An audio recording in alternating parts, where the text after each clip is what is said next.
takut. Datang ke al-taqwa, insya Allah aman. Yang amin dikit. Kita percaya gitu. Gua nggak dapat dulunya Yesus Kristus. Ini mau cari nama apa cari isi? Biar namanya Yesus Kristus atau kalau isinya lumayan dengan ini. Ya, meskipun casingnya biasa-biasa aja, tapi isinya berapa tuh yang sekarang baru? Baik. Nah, hadatsana Abdul bin Yusuf wa akhbarana Malik an Syihab an Sa'id bin Musayyab wa bi Salamah wa Abi Abdurrahman annahu akhbarahu an Abi Hurairah. Ini semua dari Abu Hurairah. Anna Nabi sallallahu alaihi wasallam qala, kata Abu Hurairah ini, bahwasanya Nabi sallallahu alaihi wasallam bersabda, "Idza amana al-imam," apabila imam mengucapkan amin. Idza amana al-imamu, jadi fa'ilnya imam. Apabila imam mengucapkan amin, fa aminu, aminlah kamu. Jadi disuruh. Ya, dikatakan jabritan fil amr. Apabila imam mengucapkan amin, katanya fa aminu, aminlah kamu. Kamu tuh makmum. Fa innahu, karena sesungguhnya man wafaqa ta'minuhu, siapa orang yang aminnya bersesuaian ta'minal malaikat dengan aminnya malaikat, misal barang. Jadi kalau bapak ibu jadi makmum, bapak ibu mengucapkan amin, aminnya bareng dengan aminnya malaikat. Jadi ternyata kalau imam jadi sholat berjamaah, tuh yang amin bukan cuma jemaahnya, malaikat amin. Saya sih nggak kedengeran tuh kalau malaikat amin. Kalau kedengeran pingsan semua kita. Siapa yang aminnya bersama dengan aminnya malaikat, katanya di ghufirlahu, diampuni baginya, baginya aminnya bareng itu. Ma taqaddama min dzambi, apa yang sudah dari dosanya. Jadi berdasarkan hadis ini, amin itu akan berpengaruh pada pengampunan dosa. Kalau kita aminnya bareng dengan aminnya malaikat, dosa diampuni. Kenapa? Malaikat baca amin bareng dengan kita, doanya malaikat diterima, doanya kita jadi dikabulkan. Amin. Kalau gitu gimana pertanyaan? Kapan kita bisa tahu aminnya malaikat? Kapan? Para ulama mengatakan, ada ahli hadis mengatakan, kita bisa tahu aminnya malaikat kalau setelah imam waladhdallin berhenti sejenak, santai sebentar aja, waladhdallin baru amin. Beneran? Kita berhenti sebentar aja.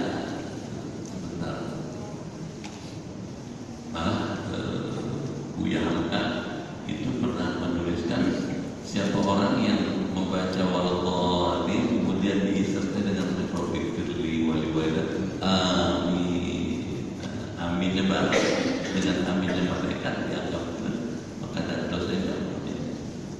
Waqala Ibnu Syihab, kata Ibnu Syihab, wa kana Rasulullah yaqulu amin. Nah, Nabi ketika kata Ibnu Syihab membacanya amin. Bapak lihat alifnya ada ma, mimnya panjang, ada artinya nanti. Yang bagus bacanya amin. Kedengeran? Ya. Baik. Sekarang kita lanjut lagi.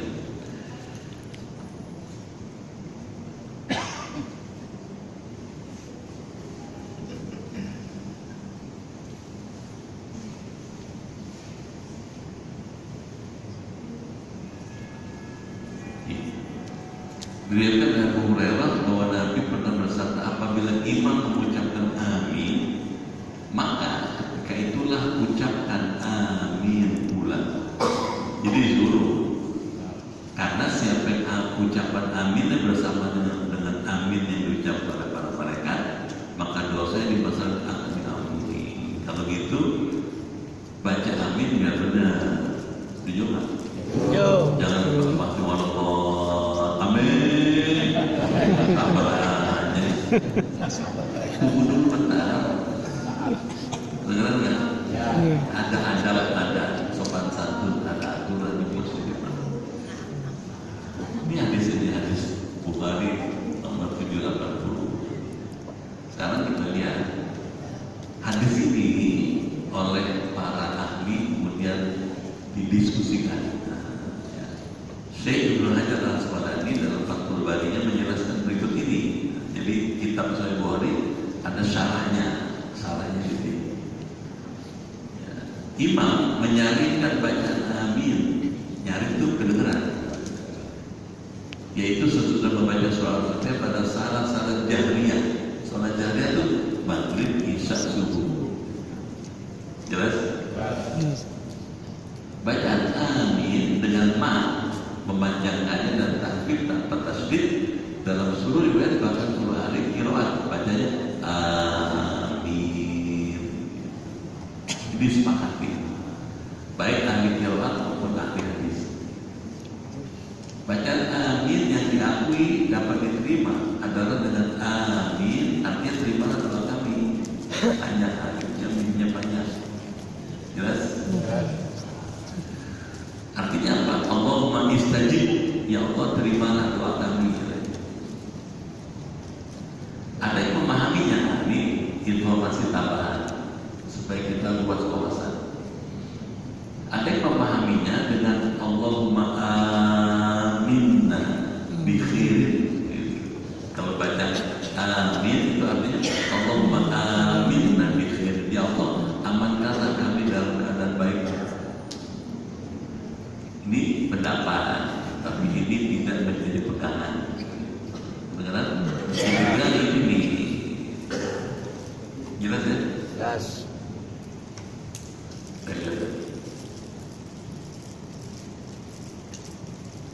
Ternyata amin juga dikenal oleh agama lain. Kan sering kan amin, kan gitu orang lain ya. Ini kita lihat.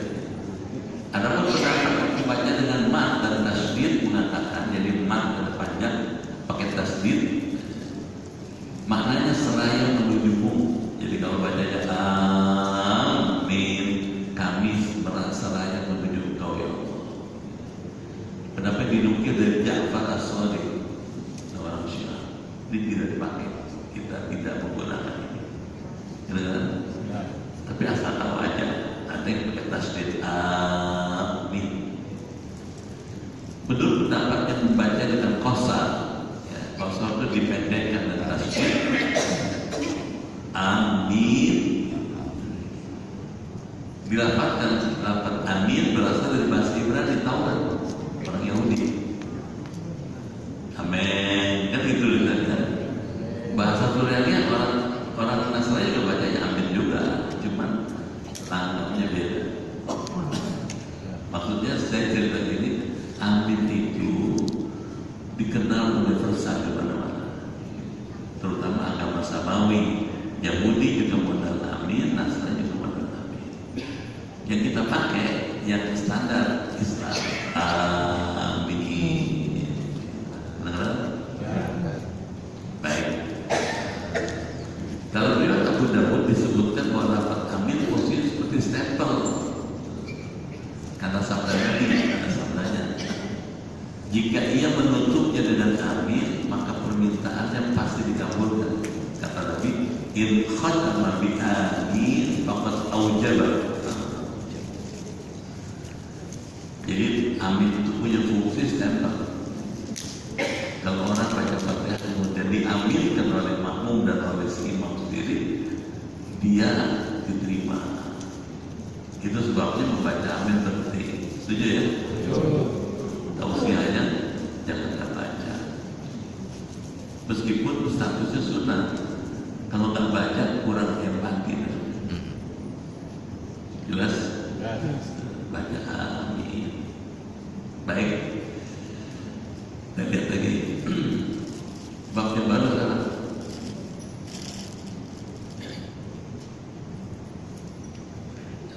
Silakan. Kelihatan, kecil-kecil. Bismillahirrahmanirrahim. Babu fadli takmir. Haddatsana Abdullah bin Yusuf akhbarana Malik an Abi Zinad an al-A'raj an Abi Hurairah radhiyallahu anhu anna Rasulullah sallallahu alaihi wasallam idza qala ahadukum amin wa qalat al-malaikatu fis sama amin wa wafaqat iddahuma ukhra ghufira lahu ma taqaddama min dhanbihi. Sekarang kita pindah bab 19. Bab fadli amin. Bab ini bicarakan keutamaan mengucapkan amin. Kalau itu baca amin utama. Kalau utama bagus, kalau bagus jangan dikerjain. Itu nggak baik oleh imam maupun oleh makmum. Ini hadisnya. Haddatsana Abdullah bin Yusuf dalam meriwayatkan kepada kami naratif Abu Hurairah. Di sini akhbarana telah meriwayatkan kepada kami Abdullah bin Yusuf akhbarana Malik. Abdullah bin Yusuf mendapatkan hadis dari Malik an Abi Zinad, dia dapat dari Abu Zinad dari A'raj. Abu Zinad dari A'raj an Abi Hurairah dari Abu Hurairah. Yang diceritain di sini Abu Hurairah ini karena lebih praktis. Kalau yang dari sini dibaca ini untuk kepentingan ilmu takhrij al-hadis, untuk menetapkannya hadis sahih mana. Benar? Kalau di bukunya Pak Habib itu mukhtasar, ringkasannya yang ada cuma di sini aja, dari sini aja. Ini nggak ada nih. Benar? Jadi buku itu tergantung kepentingannya. Ada buku yang memang disediakan untuk kepentingan praktis, belajar yang umum, ada kepentingan yang lebih mendalam. Kalau yang ini ada dalam kitab sahih. Kalau begitu baca, baca, dan bacanya yang bagus, jangan asal baca. Tadi ini amin. Jangan amin atau jangan amin. Jelas? Rapi. Kenapa? Karena orang Islam memang belajar rapi, tertib, teratur, bagus, indah. Gimana aja.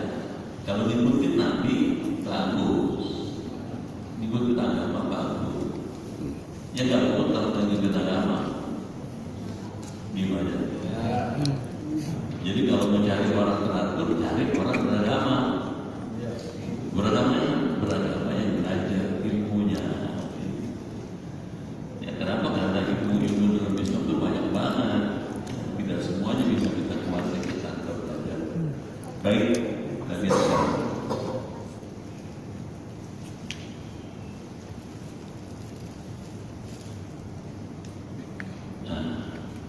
Ibnu Hajar al-Asqalani dalam kitab Fathul Barinya memberikan penjelasan apa faedah hadis ini, apa sih kegunaan hadis ini. Dari hadis dapat dipetik beberapa faedah, keuntungan, kemanfaatan, kegunaan hadis ini. Satu, disyariatkannya mengucapkan amin bagi siapa saja membaca Fatihah, baik di dalam sholat maupun di luar sholat. Jadi meskipun di luar sholat tetap amin. Misalnya tadi itu sebelum kita ngaji kan, Al-Fatihah terus waladhdallin amin. Berdasarkan sabda Rasulullah, apabila salah seorang dari kalian, berarti semuanya, baik di dalam sholat maupun di luar sholat. Dalam riwayat Muslim, kita mesti merujuk pada hadis yang hampir sama tapi riwayat lain.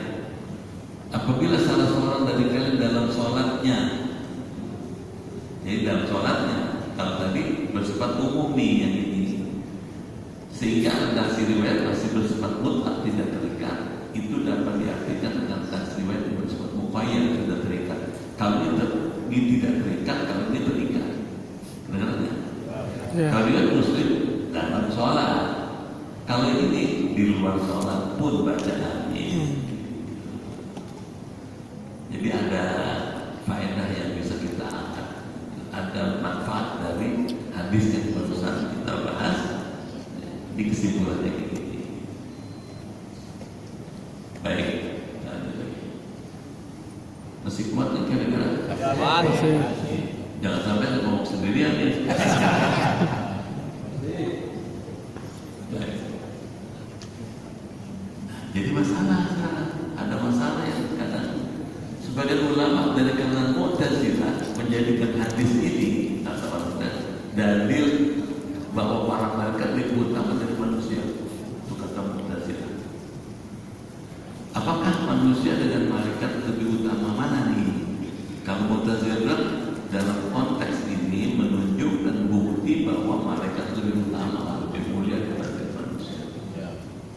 Ini pendapat Mu'tazilah. Jadi kalau ada orang bilang orang lebih mulia daripada manusia, manusia yang mana? Pembahasan masalah ini kami belajar akan disebutkan dalam bab tentang para malaikat dalam kitab Badrul Khalqi. Ada kitab khusus bicara soal apa lebihnya malaikat, apa lebih manusia, mana lebih ukur manusia atau mana yang malaikat. Meski begitu, kalangan Ahlussunnah wal Jamaah, ini ada jim di sini, meyakini bahwa manusia dari beberapa alasan Al-Quran maupun hadis Nabi lebih tinggi dibandingkan malaikat. Bapak, ibu, dibandingkan malaikat lebih manusia. Cuma dengan catatan, selama manusia itu imannya bagus, amal solehnya banyak, ilmunya luas, kayak orang takwa. Kalau cuma manusia doang, nggak punya ilmu, nggak belajar, nggak sholat, kayak tentang malaikat itu boleh dong. Malaikat berbikin dosa, malaikat tiap hari ibadah. Jadi pandangan Mu'tazilah bisa dikoreksi oleh ini. Jadi tentu saja dengan catatan selama manusia itu memiliki sejumlah syarat, ada imannya, ada akalnya bagus, ilmunya juga mumpuni, mampu menerima hawa nafsu dengan baik. Manusia lebih tinggi dibandingkan malaikat. Jelas? Nah, kita mesti punya komitmen. Saya mesti lebih unggul dibandingkan malaikat. Kita mesti lebih mulia. Mana buktinya manusia lebih mulia dibandingkan malaikat? Ini ayatnya.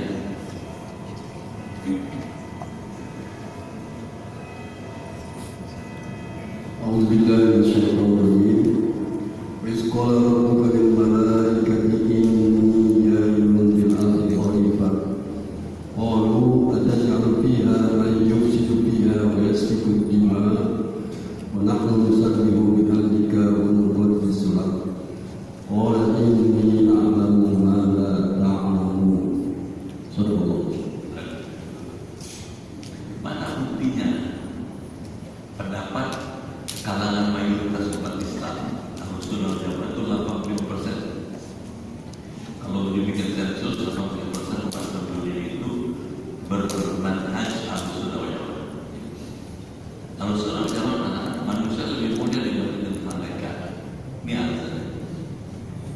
Wa idh qala rabbuka, ingatlah ketika Tuhan berfirman lil malaikat kepada para malaikat, ini sesungguhnya akunya Allah, ja'ilun fil ardi khalifah, akan menjadikan di atas muka bumi ini seorang khalifah. Nanti akan ada penjelasan khalifah. Qalu, malaikat itu jawab, atay'alu fiha, apakah kau akan menjadikan di atas muka bumi mayyusidu fiha, orang yang akan merusak di atas muka bumi, wa yasfiku dima'ah, dan saling menumpahkan darah. Wa nahnu, sementara kami itu malaikat, nusabbihu bihamdika wa nuqaddisu lak, setiap hari bertasbih, memuji Engkau, mensucikan Engkau ya Allah. Kata malaikat, seolah-olah malaikat bilang, kenapa enggak kami jadi khalifah? Keren enggak? Manusia, maksud Adam. Allah jawab dia, qala inni a'lamu ma la ta'lamun, saya lebih tahu dibandingkan kamu. Jadi Allah lebih tahu potensi, kemampuan, kompetensi manusia dibandingkan malaikat. Katanya Allah tetap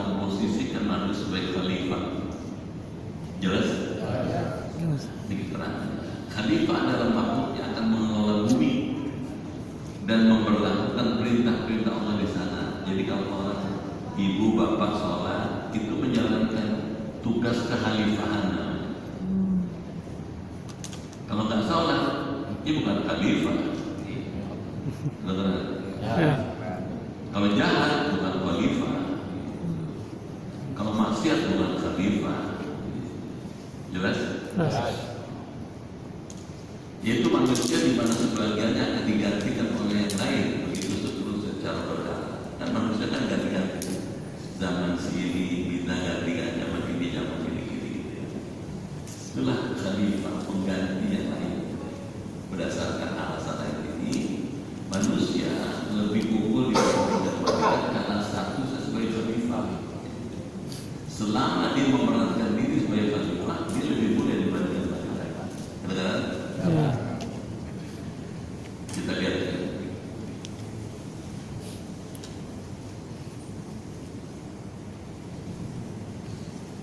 Ini dia.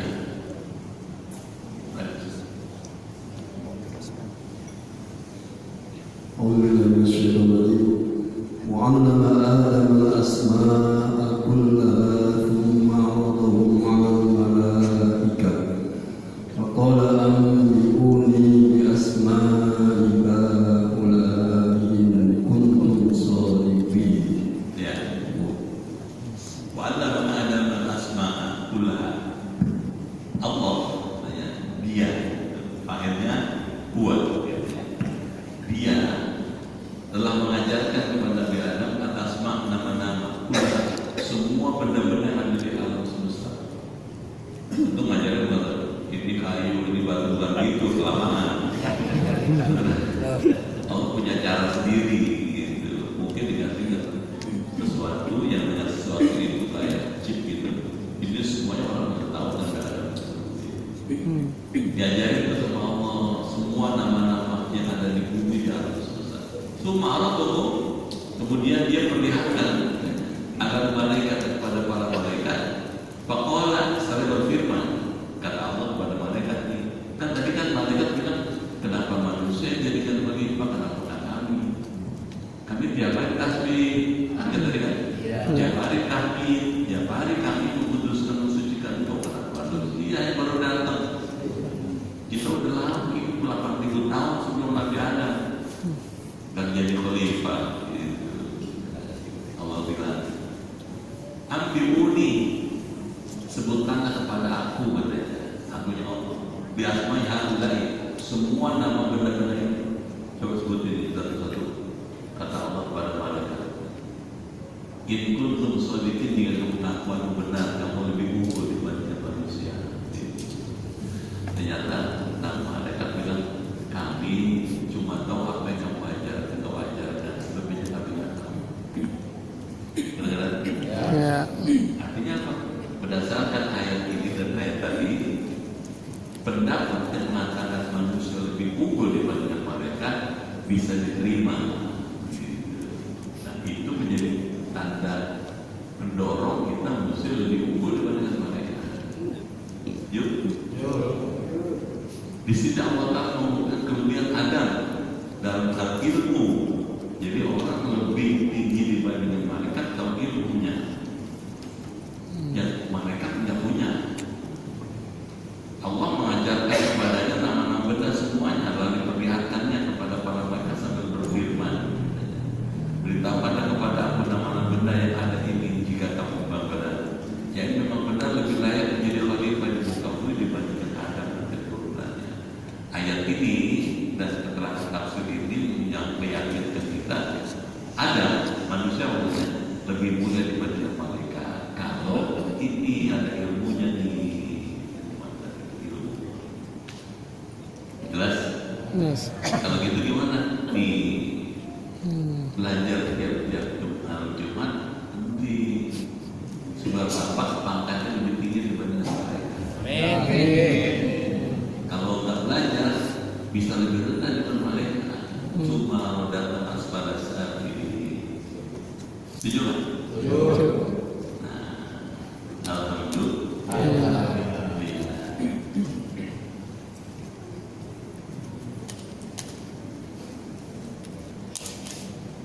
Ini ayat 34 ya. Satu إذ قلنا للملائكة اسجدوا لآدم فسجدوا إلا إبليس أبى واستكبر وكان من الكافرين. Wa yaquluna, ingatlah ketika kami berfirman, kami Allah, bil malaikat, kepada para malaikat, usjudu li Adam, sujudlah kamu kepada Adam. Nanti jadi masalah, sujudnya sujud kayak tadi kita sujud, dan sujud biasa. Ada sujud inhina, sujud tahiyat, sujud menghormat, dan sekedar itu.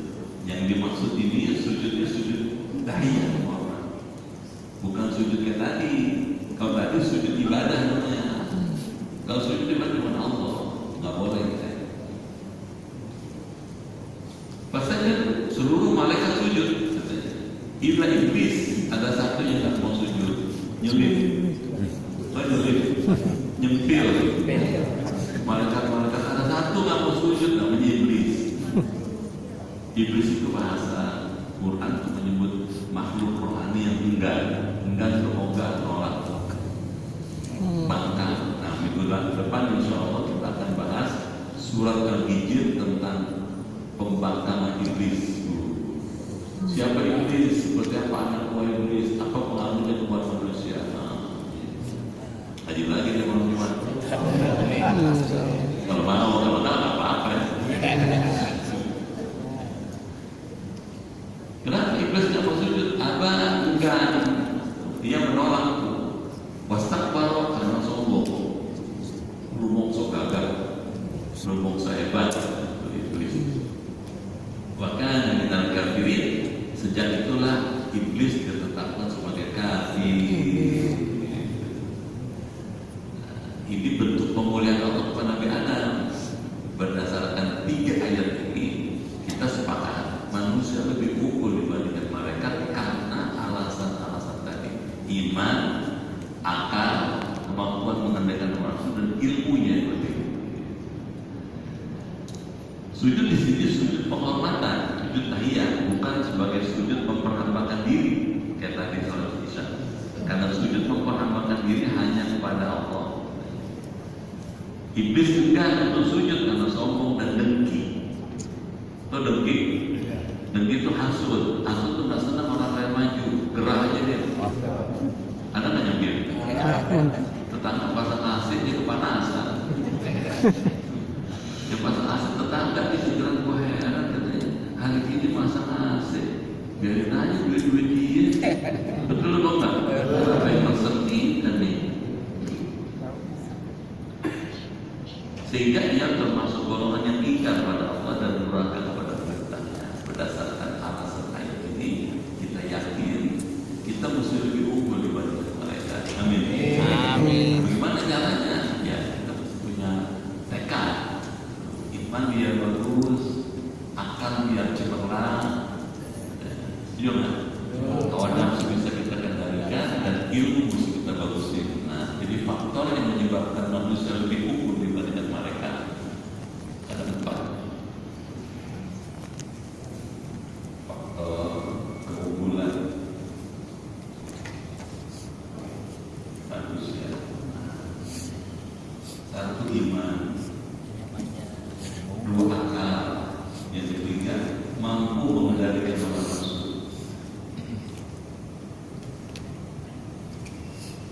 Keempat, ilmu.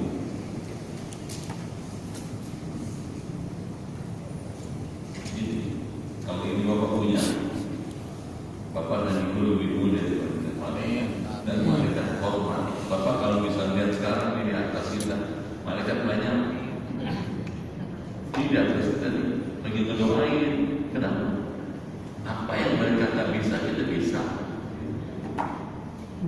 Yang kita lakukan ini ridha bimayat itu karena sedang dengan yang kita lakukan itu. Dia ridho karena dia doain kita. Karena kita lagi di sini, kita di sini. Karenanya malaikat hormat.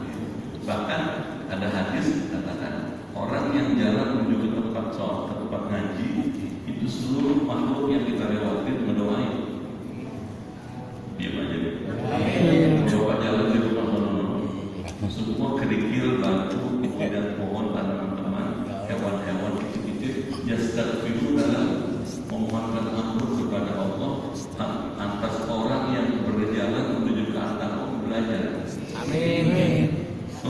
kalau bapak bisa dengar semuanya doain, nggak muat di masjid. Benar, ya astagfirullah. Hatta kita filbah sampai ikan di laut. Ikan di laut. Dia tahu kalau kita lagi belajar, jalan bapak dari rumah ke sini didoain sampai ikan. Luar biasa hadis ini. Sayang Pak, apa yang kita ada di tempat. Setuju nggak? Setuju. Nah, makanya orang mulia kan ininya. Ini faktor ilmu itu yang menyebabkan orang kumpul. Alhamdulillah. Cuma kalau belajar ilmu kebanyakan susah ngamalnya. Setuju nggak? Setuju. Nah, dulu ya. Gampang kebetulan. Kesimpulannya, membaca Fatihah di luar kata akhir tanpa suara adalah sah. Membaca amin baik imam maupun adalah sunnah. Yang itu baca. Alhamdulillah. Alhamdulillah. Ada yang belum jelas?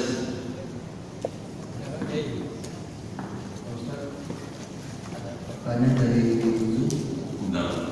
Ya, apa pertanyaannya? Dari Zoom. dari saudari Indardi, izin Assalamualaikum Pak Ustadz, izin bertanya, setelah imam dan makmum sama-sama membaca amin, apakah dianjurkan oleh makmum baca Fatihah? Satu, apakah setelah selesai membaca Fatihah tersebut makmum baca amin lagi? Kedua, Pak. Ya. Dan ketiga, bila makmum sedang membaca Fatihah tersebut tapi belum selesai lalu imam sudah rukuk, Fatihah tersebut dihentikan. Ya. Satu-satu ya. Ibu-ibu ya. Yang pertama, apakah coba baca tadi? Apakah imam dalam sama membaca amin, apakah dilanjutkan oleh makmum membaca Fatihah? Ya, ini sudah dibahas pada kajian lalu. Kalau imam baca Fatihah, makmum dengerin. Jelas? Begitu imam pada dhahirin, makmum baca Fatihah. Jadi tetap baca Fatihah. Pertanyaan lagi kedua, apakah ketika baca Fatihah baca amin ketika itu tetap baca amin? Yang ketiga betul. Kita makmum sedang membaca Fatihah tapi belum selesai lalu imam sudah rukuk, Fatihah tersebut dihentikan atau tidak? Kalau imam belum selesai, kalau si makmum belum selesai baca Fatihah, itu dia mau ruku, dia ruku. Kenapa? Karena ada hadisnya. Kata Nabi, "Idza kabbara fakabbiru, wa idza raka'a farka'u, wa idza sajada fasjudu." Kata Nabi, apabila imam takbir, takbirlah kalian. Kalian itu kamu semua. Apabila imam rukulah kamu. Apabila imam sujud, sujudlah kamu. Berdasarkan hadis ini, maka makmum punya kewajiban mengikuti imam meskipun belum selesai baca Fatihah. Baru misalnya iya karena dulu iya karena sa'in, imamnya ruku, ya ruku. Gimana sisanya? Ditanggung oleh imam. Jelas? Jangan mangkel. Waktu aja sendiri keluar, ya waktu begini susah. Ya Pak. Terima kasih. Menyambung pertanyaan Bapak tadi, setelah kita baca Al-Fatihah, kemudian kita disunahkan membaca surah lagi. Sedangkan imam sudah rukuk. Di sana kan dikatakan tadi 3 rakaat, 4 rakaat disunahkan membaca Al-Fatihah dan surah, imam maupun makmum. Nah, gini Pak. Imam ketika sholat asar atau zuhur kan berkat. Rakaat pertama, rakaat kedua baca Fatihah dan baca surah. Begitu juga makmum. Itu tahu. Rakaat pertama, kedua si imam juga si makmum membaca Fatihah plus surah. Rakaat ketiga apa? Cuma Fatihah saja. Baik imam maupun makmum. Sedangkan ketika sholat jahriyah itu sholat yang suaranya keras, maghrib, isya, subuh. Ketika imam baca Fatihah, makmum mendengarin. Ketika imam baca surah, makmum kemudian mendengarkan Bisa paham kan? Paham. Rakaat kedua jadi begitu, maghrib misalnya. Ketika imam selesai Fatihah, kita akan amin, itu baca Fatihah. Setelah itu kita akan dengerin bacaan imam. Jadi kita nggak perlu baca surah lagi. Tidak usah. Jelas? Yes. Nanti fungsi imam jadi tidak lagi sempurna. Imam itu diikuti gerakannya maupun didengar bacaannya. Jelas? Gimana, cukup ya? Ibu-ibu mau nanya? Enggak ya?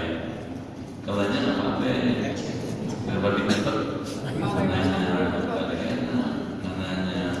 Nanya belakang. ke rumah nyesel.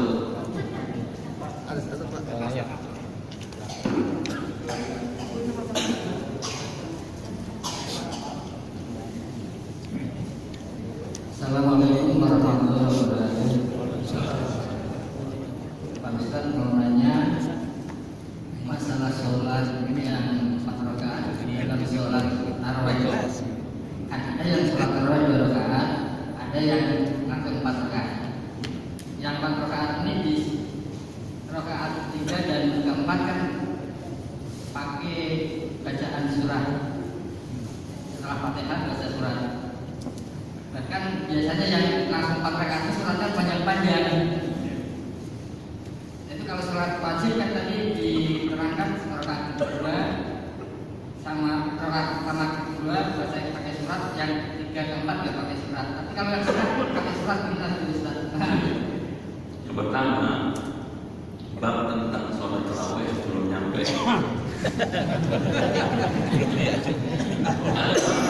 Nanti sambil hadis tentang sholat tarawih, bab sholat tarawih itu ada hadis Bukhari, betul ya? Terus seperti apa kan gitu pertanyaannya? Nanti pada waktunya kita akan sampai ke sana.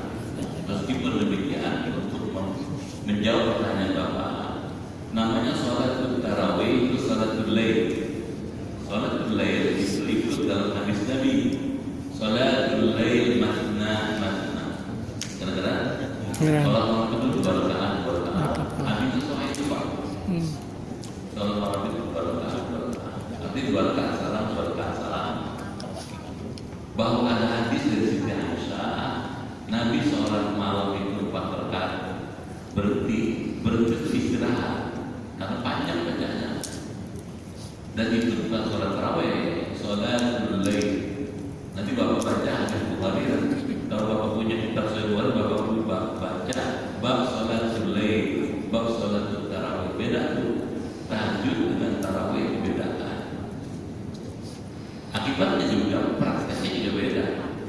Kalau Bapak nanti tarawih di Mekah, di Madinah, kalau habis Isya, selesai Isya, kemudian sholat tarawih Mekah di Madinah, isu dalam 2 rakaat, 2 rakaat salam, 2 rakaat salam, 2 rakaat salam.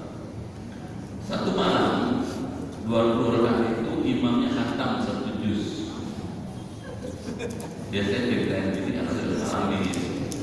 Kalau nggak percaya kita ketemu biar tahu gitu. Sudah selesai, tutup dengan witir 3 rakaat. Khusus untuk malam 20, 21, 23 sampai akhir Ramadan itu sholatnya habis Isya, Ba'diyah, terus tarawih 2 rakaat tanpa witir. Jelas? Tanpa witir. Istirahat, memberi kesempatan pada jamaah untuk sholat, zikir, doa, baca Quran, masing-masing di Masjidil Haram atau Masjid Nabawi. Tak kira-kira setengah 1 atau jam 1 ada kedengaran As-salatu ala qiyam ya rahmatullah. Salat malam. Bikin lagi Pak, 2 rakaat salam, 2 rakaat salam sampai 8. Jelas? Plus witir 3 rakaat. 3 rakaat witir itu kadang 2-1 kalau di Imam Sudais. Kadang 3 rakaat 1 salam. Dua-duanya ada hadisnya soal.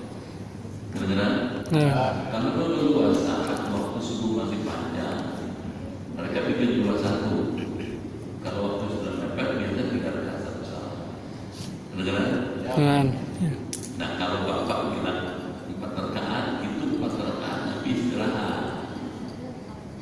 Itu bab bukan bab sholat tarawih, bab tahajud, sholat tahajud. Kedengeran? Kita kenapa istirahat? Karena capek, Pak. Nabi itu kalau rakaat pertama baca Al-Baqarah.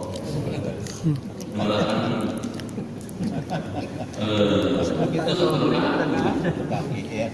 Ada orang sebulan sehari Al-Baqarah.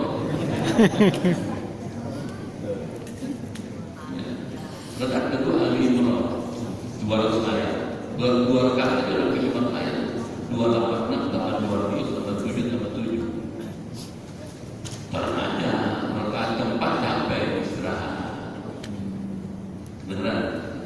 Nah, jangan heran. Nanti bapak ketemu dalam mazhab Imam Malik. Karena di Madinah tidak ada tawaf. Orang zaman dulu, zaman Nabi itu 4 rakaat tawaf. 2 rakaat salam dan tawaf. Itu juga diputar. Udah selesai sholat lagi 4 rakaat lagi, dua lagi, tawaf lagi. Karena di Madinah tidak ada tawaf. Oleh Imam Malik diisi dengan 4 rakaat salat. Jadi makanya di Madinah sholatnya 20 plus 16 plus 3. Gimana? Bapak baca kitab fikih Maliki 39 kalau 20 aja yang pada teriak.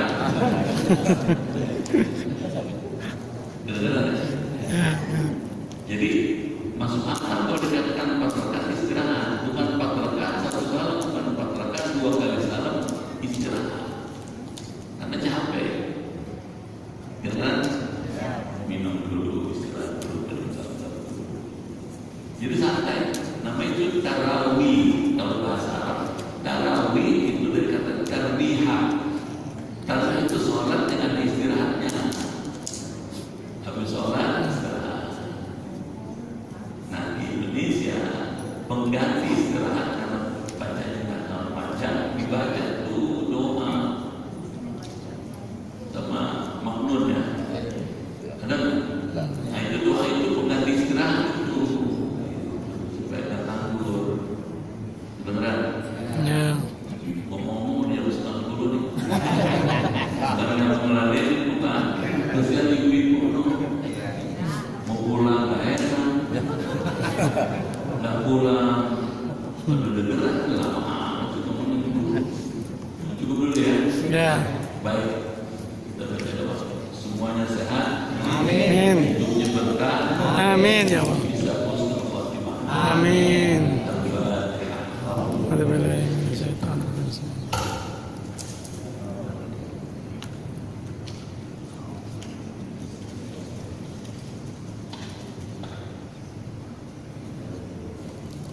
Bismillahirrahmanirrahim. Allahumma bihaqqil Qur'an Amin. wa bi kalamikal qadim Amin. wa bi Muhammadin khatamin nabiyyin Amin. wa bi haqqil ummil Qur'an. Amin. Alimna al-Qur'an Amin. wa faqihna fid din Amin. wa alimna ta'wil wa hdina ila sawa'is sabil. Allahumma inna nas'aluka imanan kamilan Amin. wa yaqinan shadiqan wa rizqan wasi'an wa qalban khashi'an wa lisanan dhakiran wa badanan sabiran wa afwa inda hisab wa jannatan. Allahumma akhtim lana bi husnil khatimah wa la tahkim alaina bi su'il khatimah. Amin. Rabbana atina fid dunya hasanah Amin. wa fil akhirati hasanah wa qina adzabannar. Amin. Alhamdulillah. Sekian kurang mohon maaf terima kasih. Assalamualaikum warahmatullahi wabarakatuh. Assalamualaikum warahmatullahi wabarakatuh.